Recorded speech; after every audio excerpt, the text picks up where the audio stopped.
What a weekend. I'm John Peterson. This is Brian Vall. And how's it going? Welcome to all those listening on EvansvilleIcemen.com tonight as well. Thank you to those who came out to Beef O Brady's tonight for the show. And it was a fun weekend, wasn't it? Oh my gosh. Wow, what a weekend. Always fun to win. And it was a nice weekend for the team. We'll talk about the 4 games in 5 days, taking 6 points out of those 4 games. We'll hear what Coach Sims has to say about the week and looking ahead to this final week of games before our week-long Christmas break. We also will chat a little bit later on in the show with a member of our ticket staff who's got some information on some promotions going on and some upcoming games, Evan Schludecker. There won't be a quiz on how to pronounce his last name. Evan. I just call him Evan. Yeah, I mean, I don't even know if I pronounced his name right just there, but we've been working together for a few months now. I probably should know that. Or I sort of make fun of him a little bit, call him like Elf on the Shelf or something. So, we'll also chat about Ottawa and Binghamton and the weeks that they had. Chris Drieger getting called up or getting a game action on, was it Saturday against Montreal? Saturday against Montreal. Got 11 shots on goal, 11 saves. So it was great to see Chris Drieger, former IceMen hockey player, making another NHL debut. And on that note, you've got some Where Are They Now news and notes. And then I'm adding a segment to the show tonight called Statistically Speaking, and it's stats related to your Evansville Icemen as we currently sit. And it may surprise you. Quite frankly, I learned from some fans about some interesting stats today that I wasn't aware of coming back from Fort Wayne. So, wow, so our fans know more than you. Hey, it's tough to know all the stats out there floating around in the universe. So I'm glad that What I have are you doing on those bus rides? Well, we were watching Billy Madison and Happy Gilmore yesterday on the way back, and that was my doing. So I'll take the blame. So no work getting done? I did a little bit of work. I updated my weekly notes, which was more fun this week, to send in to Joe Babick at the league. The 3 out of 4 games and some news and notes about first career hat trick for Tyson Fawcett yesterday. That kid is on a roll right now, and we'll talk about I think we were going to say a little bit. Didn't he say that it's because of his haircut? Yeah, so he cut his hair. You know, he had a nice little mop going on for a while there, down to his shoulders. And he cut his hair before Friday's game against Cincinnati, and we all know how that game went, 7-3. And Tyson has 5 goals in 3 games since he cut his hair. So I told him I think that's what it was, and he came back and said, "Yeah, I feel a little faster. I lost a couple of pounds." So, well, then I guess we're going to give a shout out to Bochabu Salon, who's our hair sponsor this year for the hockey players and the Icicles for giving that haircut. And we might as well get right to the elephant in the room right away, Brian. As a lot of people know now that today we announced that the ECHL has granted an extension for us to complete this new lease agreement. We have until January 6th now to get the deal done. And we have a few things we want to talk about regarding that. We haven't really been that open about it before, but we got the go-ahead to be a little bit more candid tonight on some of the stuff that we discussed. So. Yeah, I'm sort of looking at your notes. We can sort of talk about. You want to go over some of the notes? I can get started. Both the city and the Icemen, again, continue to exchange ideas back and forth. And there have been some good ideas presented by both sides. Obviously, we're working towards that agreement. We want it to be beneficial for us and obviously for the city as well, and so that we can keep hockey here for you guys. Because, one thing that was discussed in our meeting today, and we can all agree on, is this team plays for you guys, and your support means everything. And obviously, we want to be playing here in Evansville, and we want to be playing at the Ford Center. And I think Ron Geary has made that perfectly clear. And guess who's in the room? Oh, there he is. Hey, it's Ron Geary. I didn't even see him right there. He made it perfectly clear that he brought this team to Evansville because he wants this team to succeed here in town for you guys, and we're doing everything we can to make sure that that's still the case. So. That's one thing that we wanted to bring up. We have until January 6th now to get that done. The city has provided us 60 playing dates for next season. That's the first bit of progress so that we can present that to the ECHL, that those 60 dates are on the schedule. They can pick from those for the 36 home games. And one of the big things that we discussed was really to try to see how we could get more people into the Ford Center and get more fans into the building and get our attendance up, because that benefits everybody. It obviously makes it a real fun environment for you guys, the fans, to have a lot of people in there. It makes the team loves that, playing in front of a lot of fans, and for the Ford Center too. I mean, it boosts the concession revenue when people are there. And Brian, feel free to jump in and cut me off. Well, at the same time, is the IceMen are willing to give up all the concessions of the Ford Centers to get a better lease. That's one major thing is we're trying to work on that. We got at the same time is I feel like there's been some news out there that the city sort of said here's a $42,000 deal, but there's been some things that has been taken off the table for us. But I think at the same time I think both sides are doing a great job trying to negotiate and talk to one another.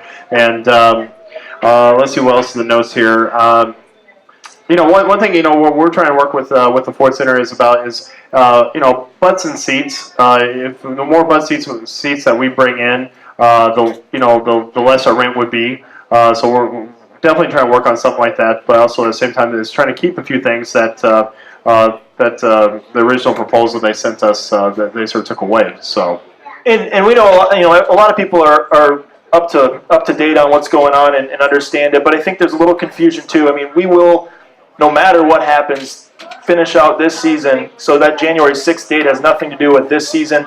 We're going to do everything we can to get into the playoffs this year, and the team's been playing real well. So we'll complete the season, and we hope we can stay for longer, for many years to come. So, well, definitely. I mean, this is a great hockey market. We have the best fans, I feel like, in the ECHL. So, hopefully we can get this done and move forward and start planning for next season. I tell you what, that's coming right around the corner. Start planning for next hockey season and what other type of crazy promos. Even though Bridget's still not letting me have my midget wrestling.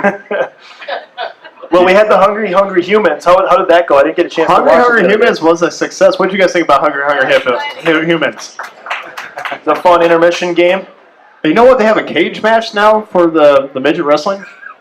Really? Yes. You're really pitching this thing, aren't you? I'm really trying, but she still shoots me down. Even and Ron even says no. Yeah. He hasn't changed his mind. I know, and he's like the final decision maker, so he's still shoots me down for that one. So you and Bridget are in negotiations over this midget wrestling. I'm trying. It's not working out too well.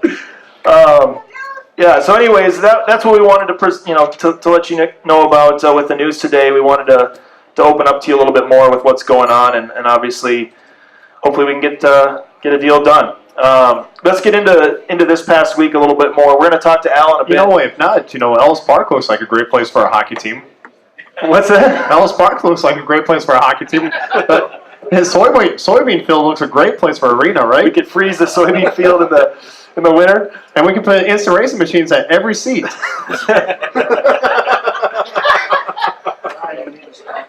Yes, the fans told me to stop while I'm ahead there. Okay. All right, so you want to go to where are they now? Well, you can do that if you want. I was going to get into last week, but we can talk about that after. Hey, you go. You're the head of the show. We'll get into where are they now here in 1 second. Let's talk about this past week real quick. Wednesday obviously got the week started on a good note. In Toledo, the team that was unbeaten in their last 10 games. We went into Toledo. Didn't start off the way we had hoped. They scored a power play goal in the first, another one in the second. But as we've seen with this team all year, there's no quit. Well, this time we didn't have to play Batman and Riddler like last time we went to Toledo. Yeah. Well, we have to do a Garfield and Hobbs, don't we, in Indy? Garfield and Odie. Where was I thinking? Hobbs. Calvin and Hobbs. See, Hobbs. That's what you're thinking of. I'm not up to date with my comics. So we went into Toledo and got a nice little helper goal from their defenseman who swept it through the 5-hole between the legs of their goalie. Justin McDonald had 2 goals to tie it, and then Dalton Levier scored a power play goal to win it. And Matt Zenzola won his ECHL debut on Wednesday. And that got the week off on the right note. Came back home, and biggest win of the year on Friday against Cincinnati, 7 goals. Yeah, that was a fun one, wasn't it? At the Ford I'll tell Center? you what, car washes are going out like crazy these days. Yeah, and Lucas Oil Center is where you can get that car wash up to 5 days after Just take your ticket stub. Ticket stub so I missed out on that, but I need to do that next time we score 5 at home, which we did at 3 games in a row. 3 games in a row. 3 games in a row. 5 or more games at home, or goals at home. So 7-3, 4 goals in the second period, and a nice win against the Cyclones. A 6-4 loss in Cincinnati on Saturday. That was a game that went back and forth. We matched them goal for goal the whole way until the third period, which was another 10-goal combined between the two. 3 straight games this weekend with 10 combined goals. There were 30 goals in IceMen games in 3 days. Because in Fort Wayne, it was 6-4 in favor of the good guys. I tell you what, we can't complain about scoring. Yeah, the scoring is here. What a game last night in Fort Wayne. We were pretty pumped up getting back on that bus. It was probably nice for Al, too, to stick it to his old team up there. The teacher beat the student in that one. But that was a fun one. The guys were pretty pumped up getting back on that bus just with the way the week went. Obviously, the way that game went. We scored first, got off to a good start when Tyson Fawcett scored his first goal of the game on the power play, and then Fort Wayne scored, I think, 30 seconds later, and then a minute after that, and kind of was thinking, uh-oh, here we go again, but what a push there in the second period to tie it up. Levier, I think, or Fawcett tied it up in the second. Fawcett tied it up again late in the second, 3-3, with his first hat trick, and then Levier tied it in the third, and then Chris Rumble on the power play in the final few minutes got the game-winning goal. Yeah, and I saw some sorry Fort Wayne fan had to get something shaved in his head, too, for the loss. Shout out to Don Brecht for that one. Was that a bet? Yes. Did I get that right? So what was the bet if we lost? Who had to shave their head? Patrick McBrien. Oh. Kudos to Patrick McBrien Kudos to for Patrick making to take on that bet.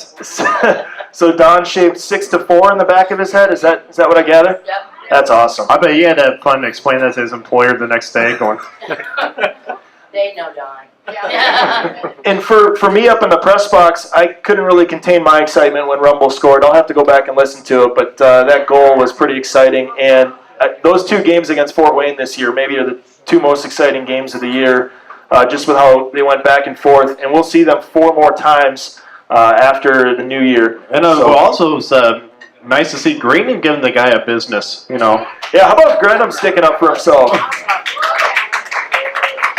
I talked to him after the game, and just to fill you in on what he said happened, he covered up the puck, the whistle blew, and one of the Comets players that was coming in, sounds like got a stick up under his helmet, caught him in the throat. It doesn't make you too happy when you're a goalie, so Grenham took matters into his own hands. That's why we love the blocker.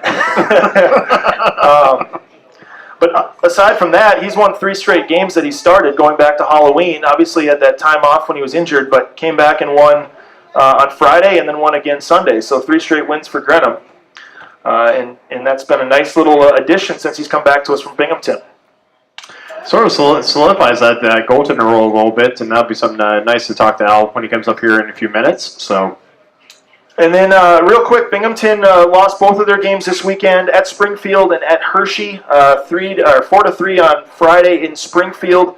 Was defeated again 5-3 on Saturday in Hershey. Binghamton is now 6-15-2. Both of those games, Andrew Hammond started, and he was obviously Ottawa's goaltender who got hurt. It was kind of in a conditioning assignment, and now he was called back up, and Chris Drieger was sent back to Binghamton. But Drieger didn't allow any goals in his one period of play up in Montreal against a very good Canadiens team, so good for him. Actually, I think his stats-wise, he hasn't let an NHL goal in at all in his 2 games that he's played, going from last year with the game against the New York Rangers. So Binghamton this week has Toronto at home on Wednesday, and then Friday at Syracuse, and Saturday at home against Lehigh Valley. So they have a busy schedule. They don't play very many Wednesday games. And that's when it starts against Toronto, a pretty good team, on Wednesday. Ottawa in the NHL is a 15-10-5. They're still in second, I think, in the Atlantic Division. Last week they won 1 out of their 3. They lost to Montreal 3-1 Saturday and lost to Tampa 4-1 on Thursday. Oh, and our Montreal guy's not here tonight. He's not here tonight? The Ottawa Senators did win, though, on Tuesday at Florida 4-2, and they have a 4-game week. They play tonight. As a matter of fact, in 12 minutes, they play at home against the LA Kings. Then they play at Washington on Wednesday, at home against San Jose on Friday, and back in Tampa Bay on Sunday. So 4 games and Talk about a road schedule there. yeah, 4 games in 6 days, and they go home away, home away. And actually, they have to go out to the West Coast, out to LA. You said. No, they have LA and San Jose at home, but sandwiched in between, they have to go to Washington, D.C., and then at the end of the week, Florida. Oh man, has to go to Florida. I know, and December 20th, I'm sure it's rough down there in Florida right now. So that's Ottawa's schedule for us. Shouldn't forget to mention, we have 3 games at home this week at the Ford Center. The Atlanta Gladiators come to town for the only game between Atlanta and Evansville here at the Ford Center this year. That'll be 6:15 on a Wednesday night, and that'll be college night is one of the big promotions again, Brian. Yeah, with college night, if you have a student ID, you can buy a $6 Upper Bowl ticket for that game. So you just have to show that at the box office, show your college ID to come on out to watch a little hockey and see this red-hot IceMen hockey team. Yeah, only 4 points out of a playoff spot now. I mean, a couple weeks ago, we were thinking we were ways back, but it's amazing how fast things can turn around. And with the way this team's been playing ever since Alaska, really was kind of the turning point. Now we're just 4 points behind Fort Wayne for that 8th spot in the playoffs. And I saw the Maniacs. They posted something on their cover page that looks like we got fire trucks out there putting out the dumpster fires. So it's sort of nice to see that. So they see that we're red hot too. So. And then Friday night we have the Indy Fuel in town, and it's Friday and Saturday. I know how much everybody loves the Indy Fuel. Yeah. So we'll try to take it to them if we can a couple times this weekend. Friday night's game, a special event going on Friday night. Coach Sims and his wife Sue are happy to support the Cheyenne's Hope Farm Sanctuary, and we'll ask them about it here in a second. And also the Heebie Jeebie Bluegrass Standard Bred Retirement Organization. Say that 5 times fast. No. Representatives from those 2 organizations that specialize in animal rescue, they're going to be out at the Ford Center collecting donations, and it's for a great cause that they do over there. They'll also be selling Chuck-a-Pucks, and they'll be raising money for that cause. So that's on Friday, December 18th, and then Coach Sims will have a guest accompany him for the ceremonial puck drop, a 4-legged friend named Bishop. So he'll be wearing an IceMen jersey, I believe. So it'll be pretty cool on Friday night. Will Bishop be on the bench too, coaching? Well, with Johan back in Sweden, Alex has actually been providing some input from the sounds of it. Alex Kermitis, our equipment manager. Luckily, he knows the game. Well, I'm thinking maybe Bishop could definitely bark at the referee. Yeah, we could use Bishop to, hopefully not get us a bench minor for dog barking or something like that. Put us on the penalty kill. He might lift up the leg at the referee too. Saturday, the Fuel again, and that's the big teddy bear toss night. And I'm going to challenge everybody again. Calgary Hitmen of the WHL threw over 28,000 teddy bears on the ice a couple weeks ago, which set a record. 45 minutes to clean up. So. And we'll gladly take the 45-minute We'll take the 45-minute delay to clean up bears because they go to a great cause. They go to the area hospitals. We give them to 911, gives hope. They hand them out to all the squad cars. If there's like a domestic violence situation, if there's children involved, the children receive the teddy bears. So it's definitely a great cause that we do this teddy bear toss for. Yeah, and in that game, like I said, doing the math in my head, now I'm no math major, but if we sell out the Ford Center and everybody brings 3 teddy bears, we can break the record. So, hey, crazier things have been done. And the good news is, with the way this team's scoring goals, you may be able to get rid of those teddy bears in the first couple minutes of the hockey game. And so it'll be a fun night on Saturday against the Indy Fuel. 3-game week. One thing I will have to say real quick, we actually scored our first Minute of Madness ever in IceMen history 2 games ago. Backstage Minute of Madness. So it's actually the first time ever happened. Explain to me Midnight Madness. So Minute of Madness is sponsored by Backstage. If we score a goal in the first minute of a game, that one whole row gets a free appetizer. And like I said, we've done it with many other sponsors. And that has never happened. That was the first time in IceMen history we've ever had anyone hit the minute of madness. So that's we must be cool. talking about Dalton Levier's goal against Quad City. Yes, we are. It was 39 seconds. 39 seconds in. That was the first time we ever had a minute of madness done. And then for the first time this year, we jumped out to a 2-0 lead against Cincinnati on Friday at the Ford Center. Quickly, too, I think. A couple of quick goals in that first period to take that 2-0 lead against the Cyclones. So I'm liking where this is going. We're going to hear from Coach Sims in a minute. And then Evan from our ticket office will be here as well. We'll hear from him on some of the things going on from the IceMen ticket office. Brian, I'm sorry to hold you up this long. Why don't you get to Where Are They Now, which I know is a popular segment on the show. All right, where are they now? Right now, basically this is more of our European edition.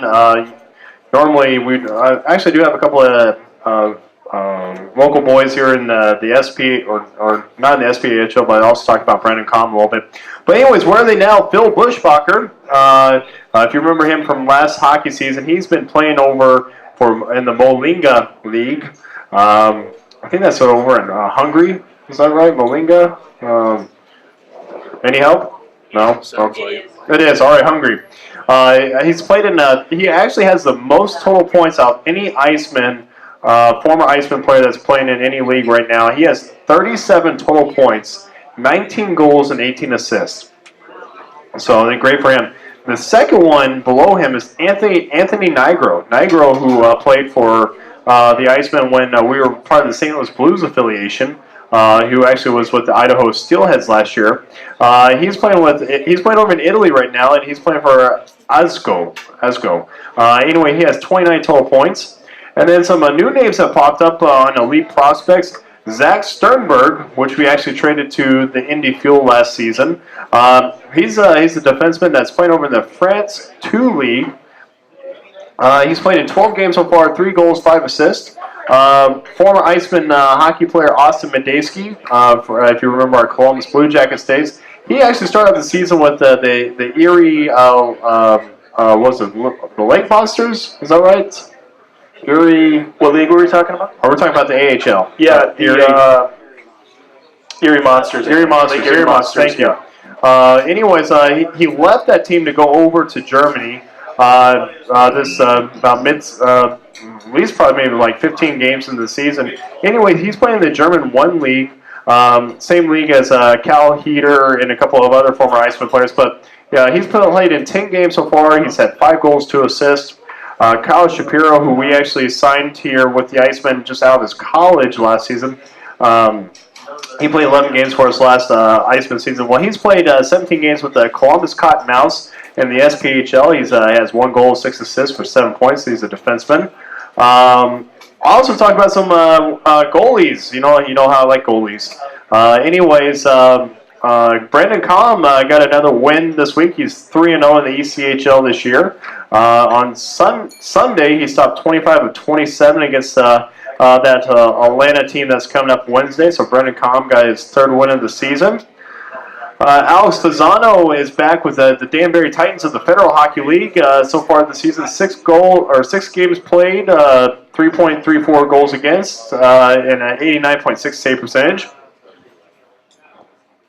Talk a little bit about some more of our old CHL days. If you guys remember the name of Dan Dunn. Dan Dunn came to us when a little back and forth, and he went to the Bloomington Blaze for a little bit. He's playing for the Innsfield Eagles of the Chinook HL. I know, Chinook HL. 4 games played, 2.98 goals against, and a 91 save percentage.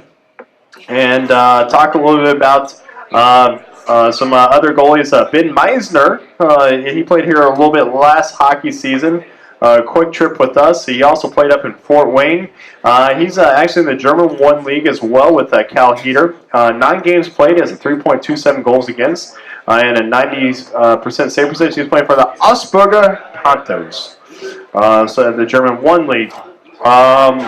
Real quick to talk about some franchise all-time records right now. Noticing today that Nathan Moon has moved up to 4th all-time in assists.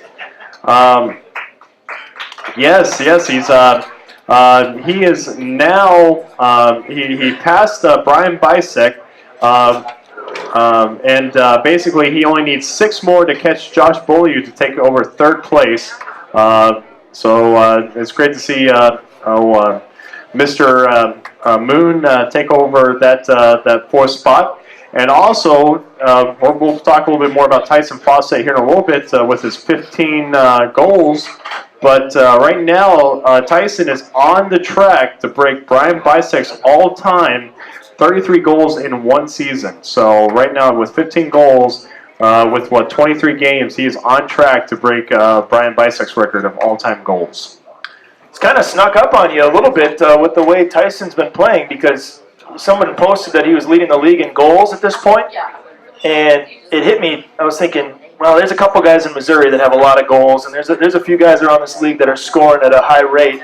There's no way that's true. And then I looked at it, and I was thinking, he's leading the league by three or 4 goals ahead of the next closest. Dalton Levier is 2nd in the league in scoring right now. So it tells you right there, those two are having nice years for the IceMen. We'll get to the rest of our statistically speaking segment in a little bit, but I do want to bring Coach Sims on here. So let's talk to the head coach of your IceMen, Al Sims. Welcome back. Thanks, Petey. Feel like I just saw you. Yes. We rolled into town not too late today, about 1 in the morning, I think, from Fort Wayne. A successful weekend. Yeah, they beat us home, the Helbers. Yeah, you guys must have been driving a little faster than our bus, but Probably. maybe you took a shortcut. In Fort Wayne. Did you?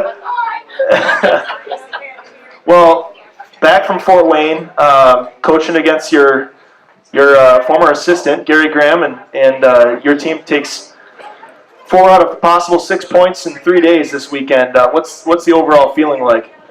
Well, I think it was great. It was our 5th, 6th, and 7th game in 11 nights, and the guys were exhausted and still found a way to come back. From a second period push, and found a way to win a game, and we won 3 of 4 last week, and it's moved us up in the standings. There doesn't really seem to be a game situation that your team, group of players, can't handle. And having played a similar game Saturday in Cincinnati where you went back and forth goal for goal with them, to be in that situation again yesterday against Fort Wayne, was there a sense of comfort? Those guys knew that they could keep coming back, knowing that there's a lot of game left to play and ultimately get the win? Yeah, I think, with what our team's been through this year and, not being able to score at the start of the year and, then totally flipping where, we're scoring 5 to 7 goals a game now, and it's just, it obviously makes it a lot more fun for the players, for the fans, for everybody when you're scoring goals like that. And, sometimes we forget about our defensive end, but, we're scoring enough to win. So it's been great. We went through a rough patch with some goaltenders, being injured and trying to recover from that. But I think once Greenham and Bensburg get back, and if we're scoring the way we're scoring now, good things should be ahead for us. So you sort of said that right now with Bensburg. What is he? Basically, last week he said he was day-to-day. Any hopes that we might see him this weekend? Yeah, I think tomorrow he's going to practice and see how he feels. Last week he put his pads on and practiced a little bit, so we'll get a better idea of how he is tomorrow and Thursday, and see how he goes. If not, Greeny's ready to go and can play all 3, I'm sure. 3 out of the last 5 games, your team scored the first goal, and I know that was one of the bigger problems at the beginning of the season, was just getting that first one, because that really helps a lot, obviously, in hockey, and this team is 3rd in the league when scoring first. Have you noticed a better starts? Is there something that they're doing differently early in hockey games just to get out, get a better jump? No, I just think it's the confidence in scoring more than anything. I think, the guys at the start of the year were wondering if they'd ever score, and now it's about how many they can score, like Tyson last night. So, I just think it's a real confident group out there. I think you see the difference. Petey, you saw them at the start and see them now, and it's just, a totally different mental attitude towards scoring. And, I think our guys, all believe they can score on the team now. Just about everybody has. And, it's a great thing. And to be the number 1 power play in the league on the road is really something. We were way down the list 4 or 5 games ago, 6 games ago, and all of a sudden the Alaska trip happened, and we started bolting up the power play standings on the road. And you really can't explain it. At home we're horrendous, and on the road we're number one. So it's the same guys and trying to do the same thing, but just seems to work on the road. I was going to say 3 power play goals last night, 2 in Cincinnati on Saturday, 2 power play goals on Friday at the Ford Center, and a power play goal in Toledo on Wednesday. So clearly it's rolling. 30% is number 1 in the league now on the road on the power play, and overall is 3rd in the league at 21%. Now, a while back, when things weren't going well, you were kind of shuffling personnel a little bit on the power play, and it seems like you've come to a point where you have a pretty solid first unit, especially that unit of Levier, Fawcett, Moon, Weidman, and Rutkowski has been lethal, and they've been scoring on a regular basis. Have you noticed the chemistry with those 5 on that first unit? Yeah, definitely. Rutkowski must have 10 points in the last 5 or 6 games. I mean, he has just been shooting up the standings, and most of these guys' points. Weidman's been scoring a lot lately, and with Rutkowski, Levier, Fawcett are on the power play. And, unfortunately it's not helping their plus-minus stat at all, but they are, they're scoring and helping us win hockey games. And, those 5 guys have found some magic out there, and they just keep it going. With the great success of 3 out of 4 points, and actually seeing Rutkowski do well, a couple of these guys have contracts with Binghamton. Are you worried at all that 1 or 2 of these guys might get called up here shortly? Well, I think Ryan Penny's up there right now and doing a good job for them. And I talked to Randy Lee today, and there was no anything about any other players going up for the near term. And he's happy the way the team's playing down here and the way his players are playing down here, and happy with the development. And that's all we can ask. And if they need a player, we do have extra forwards right now. We got 12 forwards. We can only dress 10. And, when Favell comes back, we'll have 7 defensemen. We can only dress 6. So we will have extra guys waiting to play if Binghamton does come calling. You mentioned, after in our interview on Sunday, you mentioned Saturday you weren't particularly pleased with the defensive game on Saturday in Cincinnati and just the way that went. Is it more difficult now with only 6 defensemen with Favell on injured reserve? You started the year with 9, where you can't really make adjustments game in and game out after a game like that on Saturday?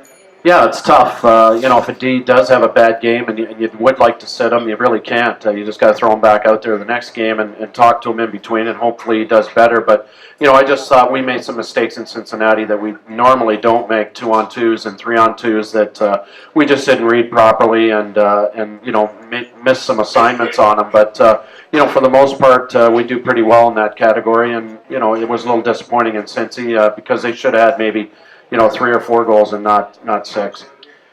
This team is leading the league in second period goals. I know that's just a random stat, but 30 second period goals is the most in the ECHL. Do you feel like this team settles into games after 20 minutes of a feeling out process? Sometimes when you're playing a team you haven't faced yet, or it's been a while since you faced a team, you get into that second period and all of a sudden that confidence takes over? Yeah, I think so. I think there's some urgency in their game usually, depending after the first how it goes, whether it's tied or we're behind or up by 1, whatever it may be. And our first periods are improving, but I think the second period is really where our team gels, and our team gets a feel for the other team in the first and gets some instruction between periods, and they're pretty good at carrying it out in the second period, and the 30 goals are evidence of that. How nice is it now to be able to carry that success last week into 3 home games where you're trying to get back on track at the Ford Center and in front of these fans and win some games at home too? Yeah, I think it's huge. The Cincinnati win 7-3 and a couple of fights that were won, and the guys just did a great job in every department in that game, and really beat up on a really good hockey team. And the teams coming in this week, Atlanta and Indy are both good teams and quality teams, and we're going to have to be at our best and play like we did that game, to get 3 wins. I tell you what, that's sort of first time I ever saw Matt Zay fight. But I tell you what, he's sort of surprised me a little bit. Did he surprise you? Yeah, definitely, Brian. I didn't think Matt was going to fight, number one, but when he did come back to the bench and was jostling with that guy, I know Dunner looked over at him and just said, "Well, fight him then." And Matt went, "Oh, okay." So Matt went back out and invited the guy, and Carlson came in and ended up getting knocked out. And Matt Zay hit him with 3 or 4 solid punches, and looks like he can handle himself pretty well. Yeah, I was going to say that Cody Carlson didn't even play against us on Saturday, so Zay must have got it pretty good there. Yeah. I interviewed Matt going into Saturday's game in Cincinnati to ask him about that fight, and he gave all the credit to Vincent Dunn. He said, Dunn gave me some pointers. And I don't know if he was joking or serious, but Vincent came up to me in the locker room in Cincinnati and said, did Zay really give me credit for that fight? Because I didn't really say anything to him, but I guess I'll embrace it. He didn't say embrace it. I think he said, I guess I'll take credit for it. In his accent. I can't really do his accent, but It's tough. it seems like there are a lot of guys on this team that can do many different things, not just score goals, fight. They can help out in many different areas. Yeah, I think that you see a guy like Tyson Fawcett, you don't think of him as a fighter, but he's the first one that wants to go somebody when things get rough and heated up, and he gets peeved off. But yeah, I think there's a lot of guys. Spencer Humphreys has fought, and Favel, and guys on the back end, Trebuch and Norrell when he was here. We've had quite a number of guys that can handle themselves in the physical department, and Trebuch plays hard every night. He's always running guys and getting the other team upset at him. But I think our forwards for the most part have used their speed.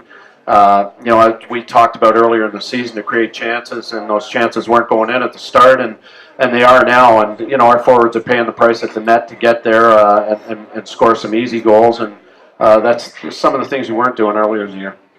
All our fans, saw Trebuch go down there Friday night, and he's played this past weekend. How's he doing? What was the injury? Can you explain a little bit that for the fans?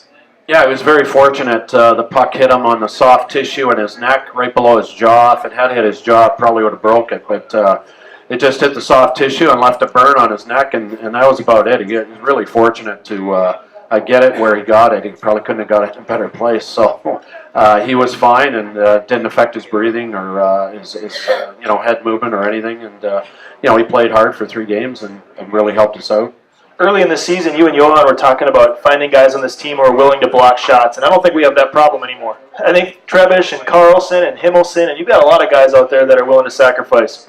Yeah, I believe, even our forwards, Fawcett and Anthoin and, guys get in the lanes and block shots. And, our team's really good at cheering them on when they do block the shots and banging the boards and appreciating the sacrifice those guys are making. And it's usually your penalty killers that do a lot of shot blocking, and Strandberg and Lukin and all those guys, they do not allow shots in the point. You're either going to have to hit me with it or shoot wide of the net. And, that's a part of really effective penalty killing. But, yeah, I think, you don't win games like we've been winning without sacrifice, and a lot of guys are doing that, like you said. Yeah, I was going to say that shiner on Michael Trebuch looks pretty nasty after that, but luckily it hit him where it did, like you said, because I think it scared the rest of us maybe more than the injury actually was once he skated off the ice. I saw Sean Berberich, our trainer, sprinting over to Trebuch, and he almost fell down. Yeah. He was in such a hurry, he almost wiped out himself and didn't even have time to check on him because Trebuch was sprinting off the ice to the locker room. And it was kind of I gave Sean a hard time about that on the road this weekend because I said, you looked foolish, but at least you were doing your job, trying to get out there to help him. So Atlanta comes to town on Wednesday. Not a lot of time to prepare, but a Gladiators team you got a chance to watch when we were in Greenville. We were all there watching that game because it was the night before we played the Swamp Rabbits. Greenville played Atlanta. Granted, a lot could have changed, obviously, since then, but what do you remember about that Atlanta team? Well, I thought they were really good. I thought, they looked to me a lot like Missouri. They have a lot of big players and a big defense that can move the puck. Very good in their own zone. They don't spend a lot of time there, and they were good on the special teams as well. So, we're going to have our hands full with them, and, we're going to have to keep scoring the way we're scoring to get a win. And they're a team that's kind of in a similar situation as us from last year. They had a difficult year last year down there in Atlanta, and is in a tough division again this year in the South. But they're a team that's starting to pick up their play at the right time. And obviously for us now, it'll provide probably a pretty good battle on Wednesday. Yeah, I think it's going to be a good game. And they got a good affiliation going with their affiliate there, and they get some good players down with them. They got good goaltending, and Greeny's been great for us. So it's going to be a good matchup against teams that are in the West vying for the top 8 playoff spot. And every time you play a team from the West, you want to beat them because you gain 2 points actually against them rather than beating a Toledo, and it doesn't really hurt anybody in the West when you beat somebody from the East like Toledo. So we do want to beat these teams every time we face them, and all 3 games are 2 in our division against Indy, which are real important, and the one against Atlanta. Indy was a team that was struggling going into last weekend. They had lost 8 straight. They won in Fort Wayne on Friday in overtime, lost to the Comets on Saturday, and then had Sunday off. Does it change your approach at all facing an Indy team you've seen a few times already, knowing that they're a team that's a little banged up right now and you can maybe jump all over them early? Yeah, I think watching them play Fort Wayne, the one thing about Indy that's really hurting them right now is they're not scoring, and they're going through a similar thing that we went through at the start of the season, scoring 1 and 2 goals a game and trying to win, doing that. And in this league, it's very difficult to do because most of the teams are getting to 3 or 4 per game. So I think the important thing against Indy, especially when you got a team who's down and only won 1 of their last 10 games, is get ahead of them, and get them thinking, here we go again, and then get another one, and hopefully run away from them. I think, we talked about Scott Grenham coming back from Binghamton and jumping right out there in practice and right away into the game Friday, playing a game against Sunday. And even though you feel like there's still room that he can still improve, there's a comfort factor with the rest of the team seeing him skate out onto the ice. Describe what you meant by that, because I think that's important, having the whole team on the same page when you have a goalie in net. Yeah, I think Greeny gives, everybody some security back there, and he's a tremendous goalie, and not only that, he's a tremendous leader. He comes to the bench every time out, doesn't sit in his net like a lot of goalies do.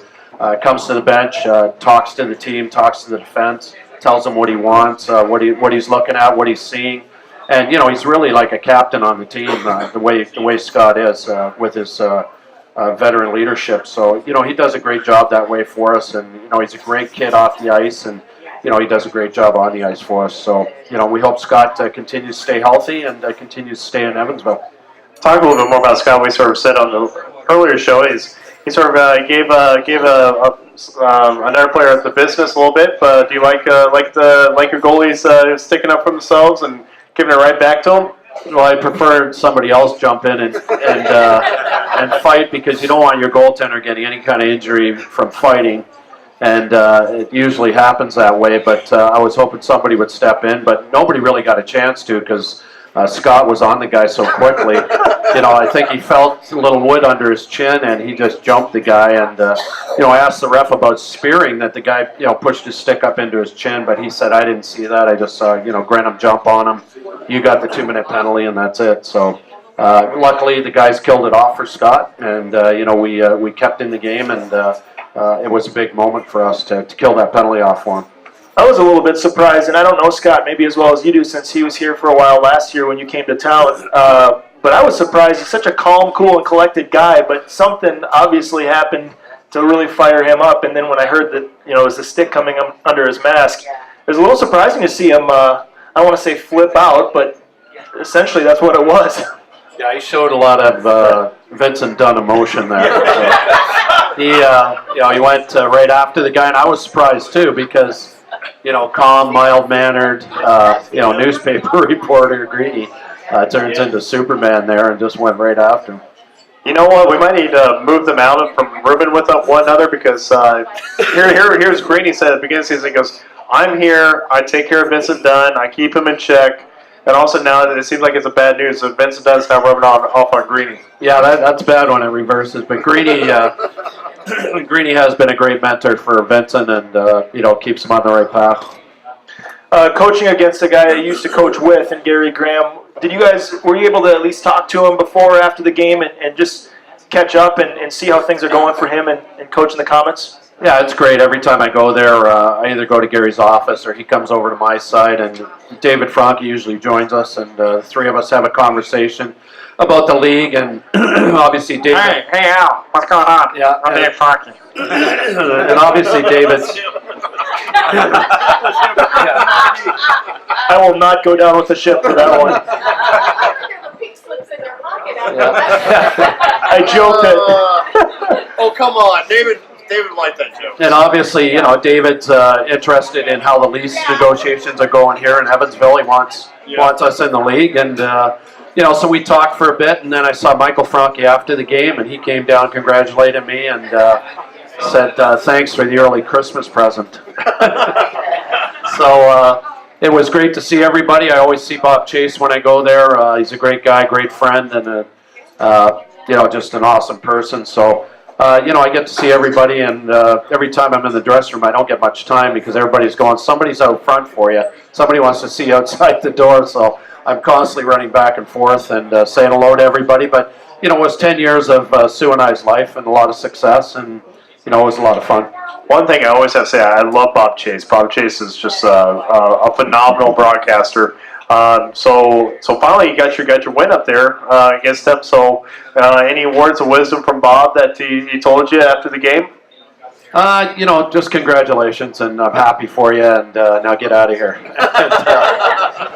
Don't want to see you for a while, but Bob's a Fort Wayne fan, true blue, bleeds orange, and he's a tremendous guy and been there for over 50 years now, and does a tremendous job on the call, even at 85. So. Great guy. Well, one thing I always love listening about Bob Chase is you're right, he is a total fan. And even listens to his broadcast, he's like, he knows the boys' nicknames, and he calls the boys' nickname on the radio, and that's just sort of really cool. He's like, oh, come on, when you had Captain Cupcake up there, Chirac, you go, oh, come on, Chirac, what's wrong with you? So he actually is a fan while he's broadcasting the game.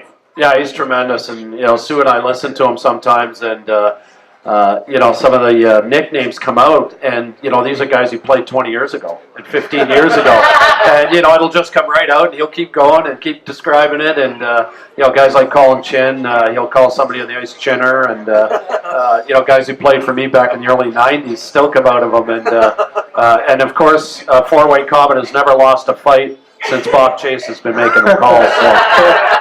So it's always, they get in, he got in the last one, or he hit him when he was down or something, but the Comets don't lose many fights. I was going to say, he must have caught up with you after the game, because he ran into me in the press box and he asked me how Simmer was doing.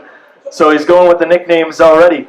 And I said he's doing good. He says hi, and so he must have caught up with you at some point. But it was an honor to meet Bob Chase and get to share the same press box with him. I tell you, it's a little starstruck, and I don't normally get starstruck, so that was a pretty cool experience.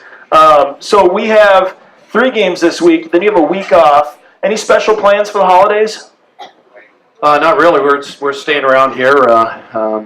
His 2 sons will be with us, and their girlfriends and stuff, and we'll have a good time. I know the players are having their holiday dinner tonight, and that's why we don't have a player on the show. They have this every year. They get together because a lot of them go home to different parts of wherever they're from, and they're getting together to have their holiday dinner tonight. So Jordan's been playing really well lately, so does he get a bigger Christmas present this year? Yeah, that's up to his mom, but believe me, our 2 kids get plenty. Any questions for Coach Sims before we get to our next guest on IceMen Live? Yes, Aaron. You mentioned how Rick was coming along. Has there been any news on Riker? Oh, yeah, questions on Cody Reichert. Yeah, Cody has a concussion, and he has to go through all the protocols for concussion, and he'll be at least 2 weeks from probably now before we'll know for sure if he can start playing again. Question for you, but aren't goalies always concussed?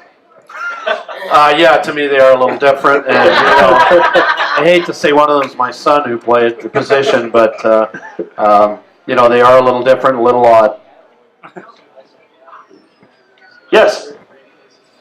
If you look at the goals we've allowed here lately, it looks like the goaltending's kind of so-so. But I noticed Brent on both Friday and the game yesterday when we were up at Fort Wayne. I thought he was really good the last 30 minutes when the game was really kind of coming in down. Yeah, I think the biggest thing a good goaltender can do for you is give you timely saves. And it doesn't matter about making all the saves, but like you said, when it counted and we were tied or we were 1 goal ahead, Greeny really bared down and gave us the saves we needed for the win. And, he did that against Cincinnati as well. And, I think timely saves is what a good goaltender is all about, and Greeny was definitely giving us that before he came back, and Bensberg in the Wheeling series was doing that for us there, and until he got hurt. So, we're really looking forward to having both of them back and putting up a lot of wins. Just a comment, you don't have to comment, the worst officiated game yesterday I've ever seen. No comment, Coach? No, I don't want to get fined. We'll avoid the fines there. Hey, I got to ask you before I forget, this big event on Friday, you're going to be multitasking on Friday night before the game. He has a bit. Tell me about it, the animal rescue event you and your wife Sue are a part of.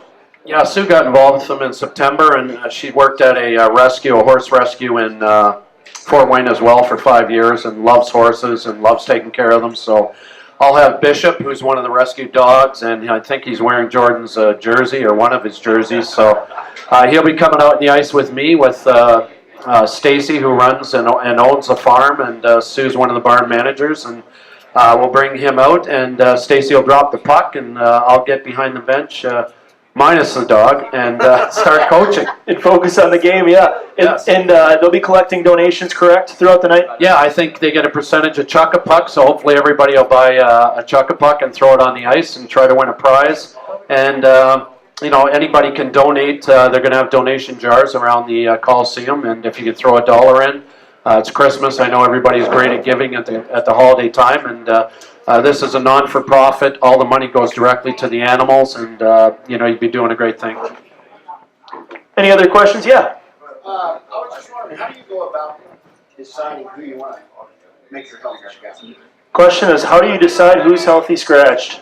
Well, I think that, the bottom line is that we go off the player's last game and how he played in that game, and like Vincent Dunn and Matty Zay on Friday night had career games, and Saturday in Cincinnati weren't very noticeable. So, I had to make a decision to get Lucan back in the lineup Sunday, and, Vincent Dunn came out just because, he just didn't have it in Cincinnati. And the toughest thing for young guys, I think, to learn in the pro game is consistency and how to play every night the same way you played the previous night. And, for a guy like Vincent Dunn, it's very difficult. I mean, he goes out, wins a fight, scores a goal. Like, I had an assist or two, I think.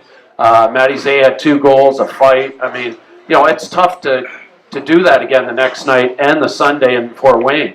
And, the one thing I try to teach the young kids is just, it's great to have a great game, but it's what you do the next night that, shows us really how great you are.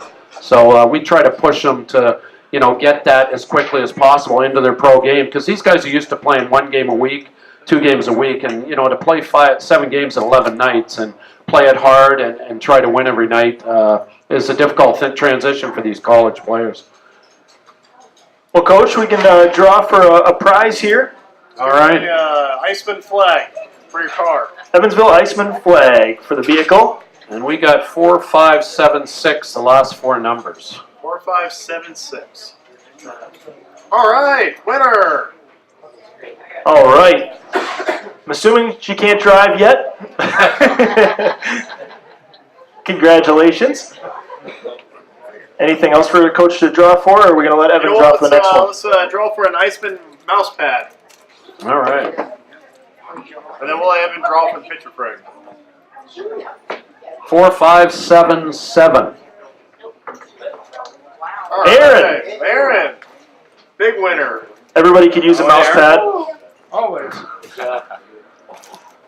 Coach, well, thanks for coming on again. Thanks for having me, guys. If people want to see Coach Sims on TV tonight, Yes. Eyewitness News. They'll be on talking about this week's games, and we'll also be mentioning that event coming up on Friday that you and your wife are doing. So Yeah, hopefully everybody will tune in. that'll be, I think, in the 9 o'clock hour, I want to say, tonight. So, Coach, thanks, and we appreciate it. All right, thanks, Petey. It's Coach Sims. Tune in for him. What's going on, Evan? Nothing, just working hard. Trying to get people to the games. All right, we got, there you go, there's 2 tickets. All right, we had another person that wanted to participate in our door prizes, but you're selling tickets right now. I tell you what, you guys got some holiday packages going on. Tell us a lot of people, don't know a lot of the front office staff going on. So tell us a little bit about what you do with the IceMen and go from there. All right, perfect. Well, first, I appreciate you guys having me on. It's an honor, and it's nice to see all the fans come out. So, definitely appreciate that. But yeah, I'm Evan. This is my second season here. I'm originally from Indy, and then came down here. I played college baseball, and then came down here. And Well, let's stop you a little bit there. What did you? What college did you go to? How to play college baseball? Marion University. It's in Indy. It's a NAIA school. Were you a bat boy? No, no. I look young enough. That's kind of harsh, man. Well, welcome to the show. Oh man, no, but yeah, I went there. Poor David Frocky's not here to defend himself. Already teased him a little bit. But yeah, I went there. Played center field there all 4 years, and then went on to Valparaiso, and got my master's in sports media, and then made the transition down Well, that's there. actually pretty impressive. I didn't know he had a master's. And in sports media. So if emergency situation, you and Travis could call the IceMen game. I'm in the bullpen. I'm in the bullpen. All right. But yeah, no. So That's like me being starting goalie for the IceMen. oh man, that's harsh again. I'm just throwing the shots right now. But no, yeah, I'm loving every bit of it. Second season here, and you get to learn a lot about the community and the fans, and obviously the team, and it's been fun, and definitely second season it hopefully is another great season. I'll tell you what, big news happened in your life, didn't it, a couple months ago, right? That's right. I just recently got engaged. And, All right. Hey. No, it's awesome, and it's another chapter in the life. But right now it's kind of just focused on getting through this. We won't have it until August, so we got we got to get through the hockey season first. Also, fun fact about Evan. Evan's family owned a horse that won the Breeders' Cup, right? Breeders' Cup Classic, yeah. Breeders' Cup Classic. What horse was that named? Mucho Macho Man. Mucho Macho Man was the horse name that. Jimmy Fallon actually on his show did a whole little spoof on Mucho Macho Man. That was his horse that he was hoping to win the Derby that year, but he fell a little short. Yeah, that's right. He was originally named Macho Man, and then he was super huge. So a lot of the workers there were of the Spanish culture, so they had to put Mucho in it, and that's how it came. What was it like? Did he do like the whole Macho Man Randy Savage? Well, they had village people on before the Kentucky Derby, and so we got a lot of people in the community and national news, and it was kind of a big thing. So. Well, that's our fun fact about Evan. That his family owned Mucho Macho Man. Actually, I think that's a little bit better than Ron's horses. I'm not saying anything. No comment. I'm so getting the pink sometimes. Yeah. All right. Anyway, so getting to know Evan a little bit. Some great things about you. You're getting engaged. Your parents own a horse. So now we can talk a little bit about some of the stuff that's coming up the next couple of games with the Evansville IceMen. One, start off this Wednesday night is college night. That fans can actually, if you have a college ID, can purchase a $6 ticket for the Upper Bowl. That's right. And then, we go right into it. Obviously, with December being our second busiest month, we got a lot of things that we're ramping up to get the local community out for games. Just recently, we released the Home for the Holidays, and that's something for like the general, families or just individuals that are looking to come out. We've kind of tailored it, the package kind of for the December 18th, December 26th, and that January 2nd. All right. Well, so tell us a little about the Home for the Holidays package. Okay, perfect. So, with those three nights, you can get a Goal Zone ticket and then a $5 food and beverage voucher for $18. So it's kind of regular single game pricing, but obviously you get that $5 voucher with it, so it kind of adds a little more, bonus to buying the ticket. You can get that in the Goal Zone, obviously the corner area, for any area, but, with the ticket you get a $5 food and beverage voucher. So it kind of makes, coming out to the night, and for those people that, cannot normally come out for all the games can come out to one of those games and have a good time, and it's about the experience, so it kind of just adds a little bit to it. All right, so also on the 18th, we also have our Don's Clayton's Code-A-Kid fundraiser still going on. If you bring a kid's code into the IceMen hockey game, you get a free kids ticket for this Friday night's hockey game. So you want any elaboration onto that? We're just getting all that going right now. The 18th is obviously something that, we're kind of focusing on, just getting, people out for that game. But it kind of ramps it up to that December 19th game with that teddy bear toss. One of our bigger nights in the season, and it's kind of nice when it's also a Boy Scout night, and allowing those Boy Scouts to come out. If you're not familiar, any of the Boy Scouts that sell $1,000 in popcorn, they get a free ticket to that night. And the Boy Scout, the council does a great job of letting all the scouts know about our teddy bear toss, and they always bring their teddy bears out for that night, and I believe last year was a really successful game for that, and having a lot of teddy bears raised for that night. Well, and I think there's we have to give you a lot of huge credit here, Evan, because you've done a phenomenal job on this Boy Scout night. You've taken from last season, you've grown it even bigger this year. A lot of Boy Scouts at that night. I tell you what, I think it's a truly awesome thing that you guys do with Boy Scout night. Me being a former Eagle Scout, it's sort of cool that you guys do these things for Boy Scouts. So, that's great that you do that, and that sounds like it's going to be a huge night with our teddy bear toss. Yeah, for sure. And then going right into some of the other packages, we kind of just recently released the holiday hat trick, which is 6 vouchers that you can use in any combination, anytime. For families that are have 3 or 4, it's a chance to get them out, and then it's a great stocking stuffer where it's a voucher, so it's not an actual game ticket, so it allows that flexibility to come out when you can, and use those at your disposal. That's something new that is something new that we're doing this year, because last year I think you actually had to pick your games, but this year it's now a voucher that you can actually go and pick the game that you want to go to. So, that's something totally new with the holiday hat trick this coming hockey season, is actually the voucher.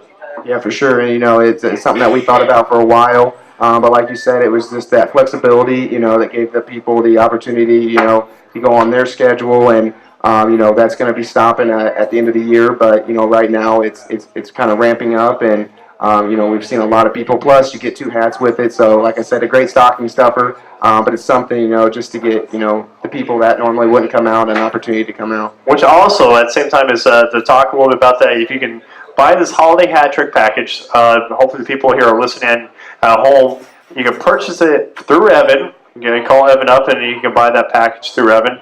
And with that, think about the vouchers. We have New Year's Eve coming up, New Year's Eve game with the fireworks at the end of the game. We have Star Wars night coming up on January 16th, with Star Wars, the new release coming up on Friday. Also, we have our big Pink the Rink night. You can come write your name on the ice for a loved one. So we have a lot of big games. And Marvel Superhero Night. Also, we're doing a sock hat giveaway that night. So on February 6th, Saturday, February 6th. So a lot of great games that people could buy the holiday hat trick package for someone through Evan here. I'm trying to get a little love through Evan, and buy that package and give it away to a huge IceMen hockey fan for Christmas. For sure. And, a lot of the promotion nights, still hit on all of those, but the Union night will be that January 2nd, which we're hoping is a great night for. It's the first time we're using that one. And then, Faith night and March 2. So, like you said, definitely a lot of promotional nights that I think would be an opportunity to come out when you can. Well, definitely. And also, the last game of the season coming up on April the 2nd this year. We got our goalie stick giveaway brought to you by TRCI, which we always do a great. And Dixie, you probably have to get with her a little bit to design that goalie stick. She designed last year's goalie stick for TRCI. And we have the Superstars coming back, those lovable, inflatable, eating people, inflatable guys. So I did want to mention, I can't leave without it, but we do have prorated fulls, so I had to make sure I mentioned that. But we still have 25 games in the season, and we prorate it now. We still have the half-season 9-game plans, but definitely for those people that want to jump on now, it's definitely a time to. And I tell you what, people should jump on now. I tell you what, this team is exciting. They're scoring a lot of goals. You got all types of guys just duking it out with other guys. Vincent Dunn's now, he's definitely been our tough guy. And you got Matt Zay now being a tough guy. Trevish, he's probably the toughest of them all. Takes a puck to the neck and he plays the next night. So he's, huh? Oh, he's cute. Michael Trevish is cute. Any comment on that? Get in line, ladies. He's taken. As we found out a couple weeks ago. I had a question for you, Evan. In your 2 years here with the IceMen, you've had a chance to work with a lot of our season ticket holders and obviously our very loyal fan base. What's your favorite thing about our fans here? Yeah, definitely. It's it's that thing where when you go to a game, you're going to always see them, and whether it be a Wednesday night, you're going to always they're always there for you, and they'll call you up randomly and talk to you, and it's just something where you get that personal relationship that you don't normally get another job or whatever. So it's something where you get to learn about them, and as the years go, the second year, it's more of a friendship than it is, as a work relationship. So it's definitely, an eye-opening experience. Also, something else we don't know about Evan. You worked for a minor league baseball team, didn't you? Yep, the South Bend Silverhawks. And weren't you like a celery stick or a carrot or something like that in a run? I was broccoli. You were broccoli. Is there a picture of this somewhere? You can go to my Facebook. It's Evan Schlu. Hashtag Schlu27. Are we not Facebook friends yet? We've been working together for a few months. I don't know. Probably a good idea not to add me because I probably. might end up putting that up on the Jumbotron. Yeah. That would be awesome. Hey, I don't mind. You can't embarrass me. You can throw any of my Facebook pictures up on the Jumbotron. My Christmas pictures when I'm a little kid with glasses this big. I try to pitch I think the idea. you should take one for the team. I would try. I try to do the idea of doing some entertainment, intermission, tackling on the ice, but, speed skating, I guess, is good too. Well, like I said, I thought that was sort of interesting that he was broccoli at the Silverhawks, which are now the best minor league baseball team ever, the Chicago Cubs organization now. So South Bend Cubs, yep. South Bend Cubs. So go with the Cubbies. Evan, also, didn't we talk about a new family 4-pack for December 26th and January 31st? So let the fans know a little bit about if you got family in, don't want to spend a lot of money. We have a great new ticket package, an upper bowl package. Tell us a little bit about it. Yeah, it's definitely tailored for those two big nights on December 26th and December 31st, but it is the family 4-pack. It's a minimum of 4 tickets in the upper bowl, and that just runs $40. But that'll allow you guys to come out on those two nights and make that much more fan experience that better, and hopefully a lot of energy on those two games. So basically, if you're sick of all your family members at your house, take them to the hockey game. Watch some good hockey, and you can take them all for four people, 4 tickets for $40. So that's $10 a ticket in the upper bowl. For the 26th and the 31st game. And you call Evan. You get to talk to this great guy right here, Evan, during the holidays. Amen to that. Anything else you'd like to add in your IceMen Live debut? No, this is long time listener, first time being up here. It's kind of a good experience. I feel like the hot seat, but I like it. Any questions for Evan? All right, well, thanks for coming down. We appreciate it. Thank you guys. We'll see you at the office tomorrow. Amen. That's Evan. Schludecker. Don't forget your beer. Brought to you by Coors Light. What Ron just said, too, we are third in the ECHL in group ticket sales, and Evan's been a big part of that over the past couple of years, and we were leading the league in group ticket sales in past years as well. So it's one of the areas we specialize in, and credit to the people here in town that want to bring out groups to see IceMen games at the Ford Center. It's a lot of fun, and it's definitely a popular event to bring out your group. So, Well, I'm seeing our the owner of Beef O Brady's in the back, Mr. John Greenwell. Looks like he's ready to come up and do his little segment to talk about what's going on at Beef O Brady's. Let's make it happen. And he's got some tickets tonight to give away for Wednesday night's game. So You got goodies? He's got goodies. He got presents. You come bearing gifts? Yeah, I'm looking around though, and I think everybody in here has tickets. Oh, not everyone. I see. Who here does not have tickets to the game I on see Wednesday this, night? You do not. And we'll go. You And we'll go to the go game. Wednesday night? Will you go? Will you take him to the game Wednesday night? All right. How many people? 3? 2? She's got work. There you go. Have fun. Wait a minute. Let me make sure those 2 seats are side by side. Let's see. 6, 9. Yep, I think they should be. Should be like 4 and 5, I think. John is like Santa Claus tonight. Yeah. Ho, ho, ho. So how's everybody doing? Glad to. Everybody ready for Christmas? Yeah. I bet you are. Is Santa coming? Do you have your elf on the shelf out? Is he? You being good for him? That's good. I haven't been good for mine. Yeah, we're doing really well. If you guys missed the UFC fight this weekend, wow, pretty packed in here for that. Well, John, to be fair, I think if you blinked, you missed the UFC fight on. Well, you missed Conor McGregor's fight. The fights before that, though, were really good. So, and we have another one coming up on January 2nd.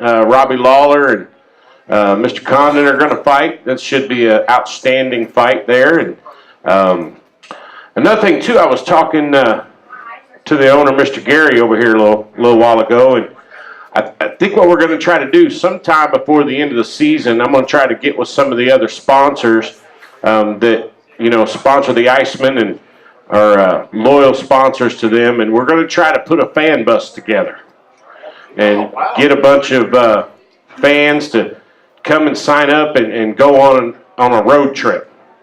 If it was up to me, I'd want to go to Anchorage, but it's That's a long road bus trip. ride.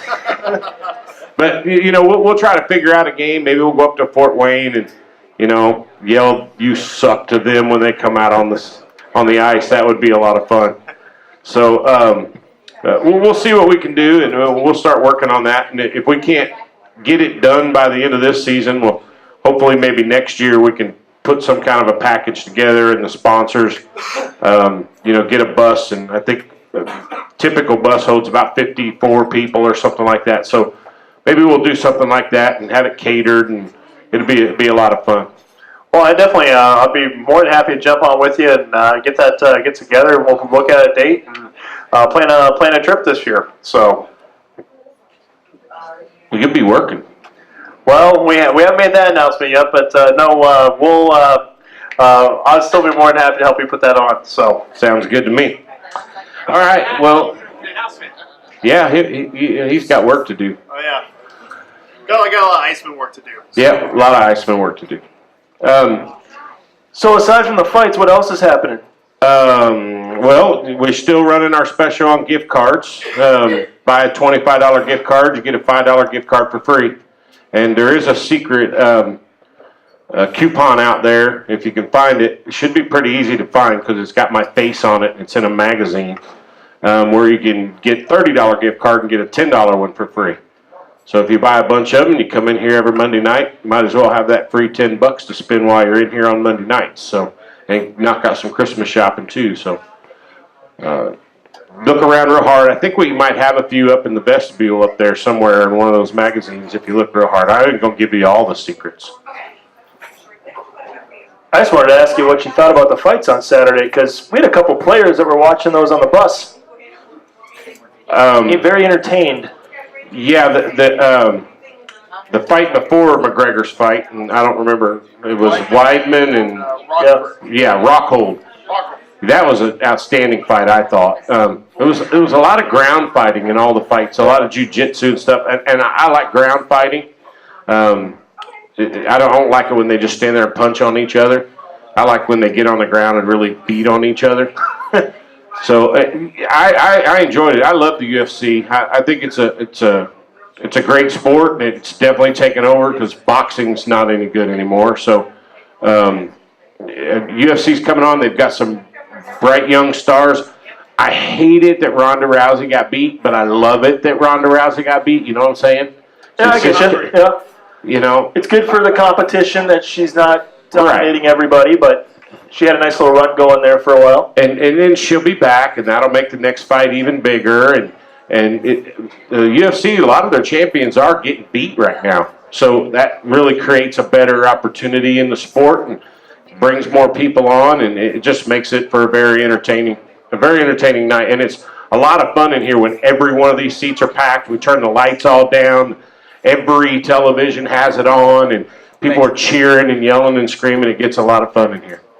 Well, if I wasn't on a bus from Cincinnati to Fort Wayne, I would have been here. So I'll have to make it down for one of the fight nights here at Beef O Brady's. Absolutely. If you've never been, come on out and try it one night because it's a lot of fun. Well, we appreciate you allowing us to come on here every Monday and have this show, and I know our fans appreciate it too. I can't speak for them, but it's always fun having the support when we come on here and do this show every week to talk about the IceMen. Thank you to allowing us to do that. And we appreciate it. We do. We love having you guys out. So now, don't we have a week off here? Is it next Monday or the Monday after that? No, we're We're rolling straight right through? on through the Okay. holidays. Yeah. straight through. Okay. I thought there was a week here in December, but Nope, we're good to go. all right, awesome. Well, we will see you guys next week. And you want me to draw a ticket for you? Yeah. Okay. You wanna draw For free tickets? For free tickets? And for those of you Sure. who already have tickets, you can give them to family or friends or donate them or. 568. It's the last three. 246-4568. Hey, AJ. All right.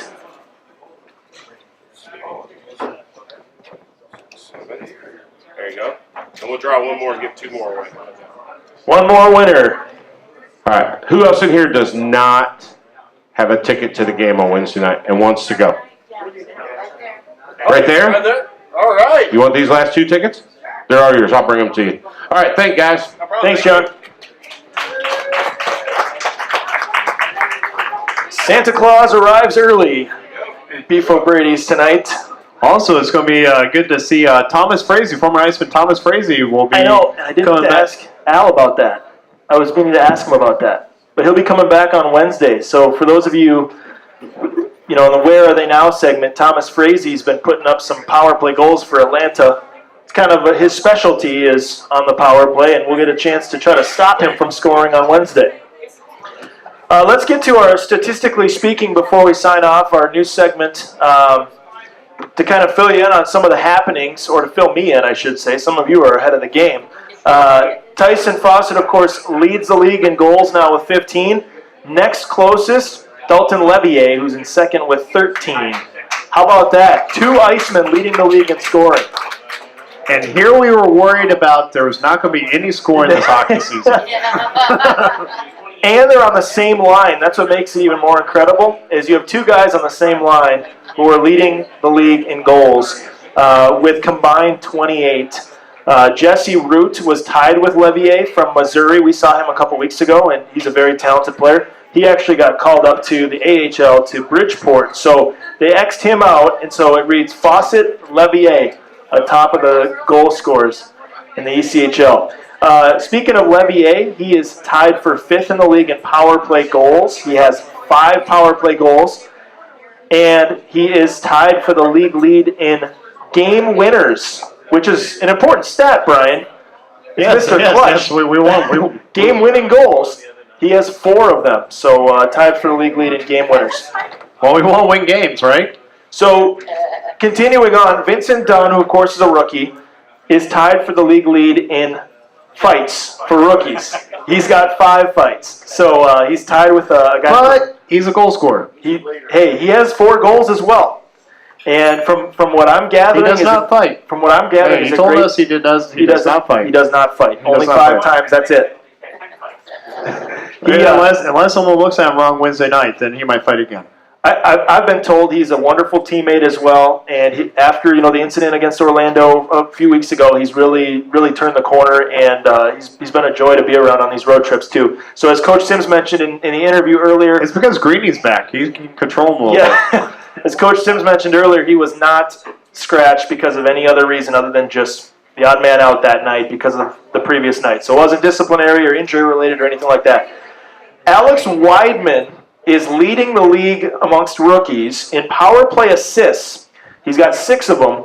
And if you watch the power play at home or away, he kind of I like to call it quarterbacks the power play. He sits right at the top at the blue line and directs traffic. He passes the puck over to Fawcett on the left side or somebody else on the right side. So he's like Johnny Manziel? Yeah, and that's what he did in college, too. So apparently, coming into Evansville, and Weidman, what did he say? He drinks less. He drinks less than Johnny Manziel, yeah. Oh. Most of us, I think, do.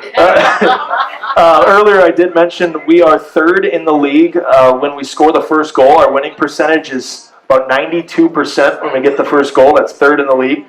And our power play now is also 3rd in the league at 21%. But on the road, it's number 1 at 30%, Brian.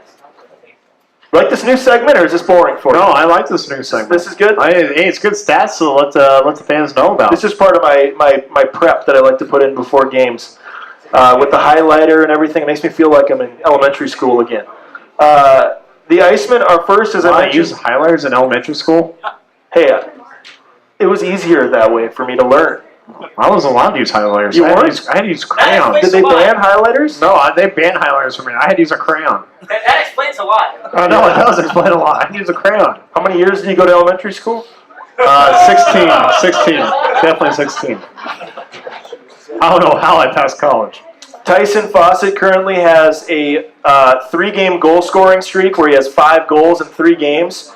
The only player with more in that span is Rob Bordson from Adirondack, who has 6 goals in 5 games, so he's played 2 more games to get to 6.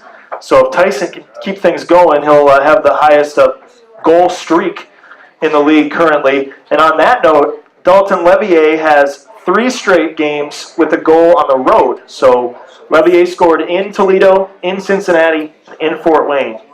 And Andrew Himmelson, who's a name you don't normally hear a lot of when it comes to points and scoring, he has a 4-game assist streak on the road. So away from home, he's got 6 assists in his last 4 games. Didn't you say something like if he could play every game in Wheeling, he'd be a happy man? Yeah, so back in Wheeling, I interviewed Andrew Himmelson, and he said, for some reason in this building, it's my building. I love playing on this ice because last year in Greenville, he scored all of his goals that year against Wheeling in that building.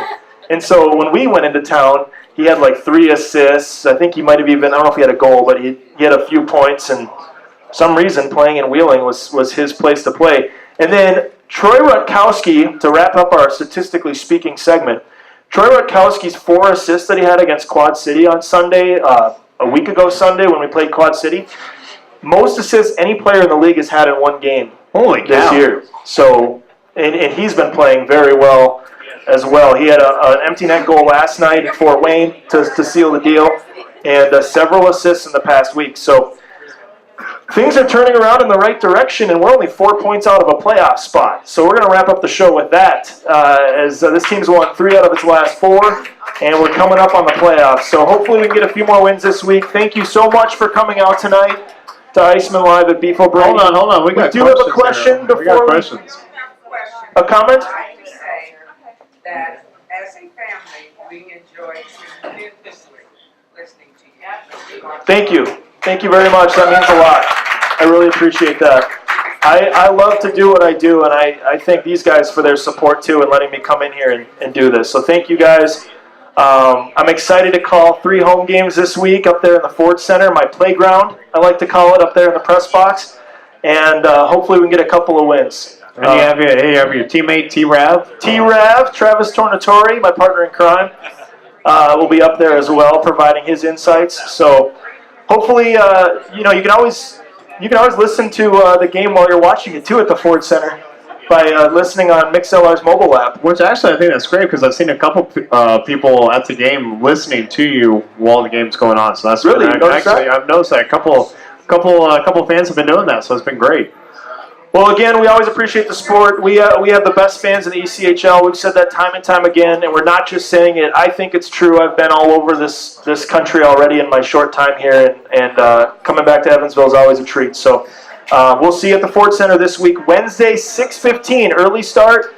Friday and Saturday, 7:15. Let's go get 3 wins. Let's keep climbing up the standings, and let's make a playoff push. How about that? All right. Well, that's all. Is that well said? That's well said. Let's go home. All right, guys. Thanks for coming out Thanks for tonight. coming Have out. a great rest of your night. Happy holidays.